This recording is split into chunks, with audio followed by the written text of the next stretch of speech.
The Grumpy Gardener and the Tiny Seeds.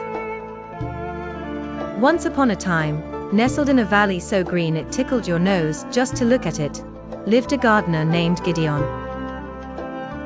Now, Gideon was a wonderful gardener. He grew the juiciest tomatoes, the sweetest melons, and flowers that shimmered like rainbows.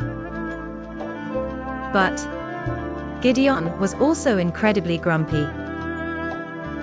Every morning, he'd shuffle to his garden, his brow furrowed deeper than a plowed field.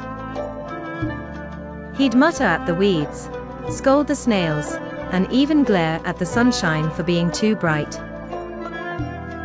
One day, a little girl named Leah skipped into Gideon's garden. She carried a tiny pouch filled with even tinier seeds. "Mr. Gideon," she chirped, "these are sunflower seeds. Can I plant them here?" Gideon grunted. "Sunflowers?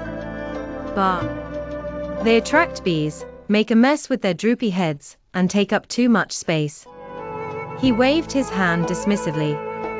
"Go plant them somewhere else." Leah's smile drooped. She looked at the dusty ground and then back at Gideon's face.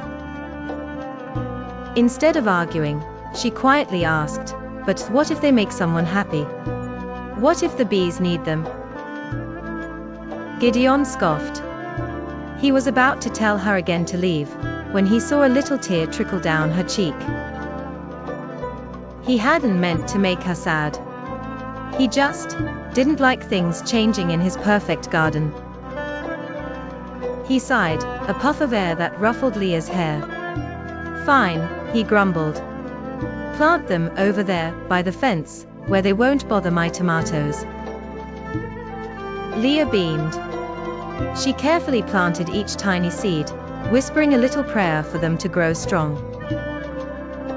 She watered them with the gentlest touch, and even sang them a little song. Gideon watched her, a small seed of curiosity planting itself in his own heart. Days turned into weeks, and Leah tended to her sunflowers. Gideon, meanwhile, continued to grumble and garden, but he also found himself glancing at the sunflower patch. Then, one morning, pop!